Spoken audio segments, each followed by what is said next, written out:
Okay everybody, today on Quick Tips we are ending the debate. We have tested, retested, gone through the issue with a fine-tooth comb, and have really gotten down and dirty. So here it is, the definitive guide on using thread sealant for your QuickJack fittings. Let's check it out.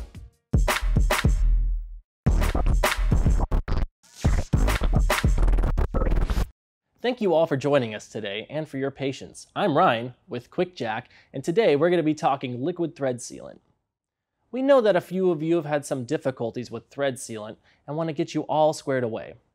With the sealant, it really comes down to two things: properly tightening the fittings and cure time. First up, tightening the fittings. The fittings on your QuickJack hoses are MPT fittings, which means they have tapered thread. The important thing to know about MPT fittings is that if they are under or over tightened, it can cause leaking. So to make sure your fittings are sealed up once they're hand tight, give them 2 to 3 full turns with a wrench. This will ensure that the threads are properly engaged. Another thing about MPT fittings is that they work best with either a liquid sealant or thread seal tape. As we mentioned in a previous quick tip link below, the reason for switching the sealant is that the thread tape, when used incorrectly, can contaminate your system. And that, my friends, is a bad thing and will cause all sorts of trouble for you.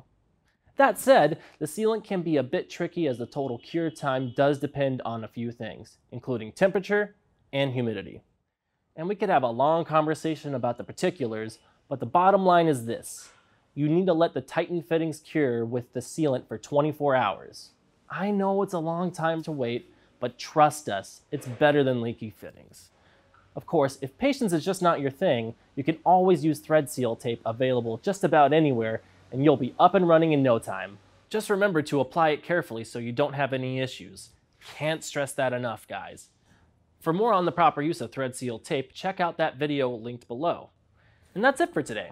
And as always, please like and subscribe if this video helped you out. Thank you so much for watching, and we will see you next time.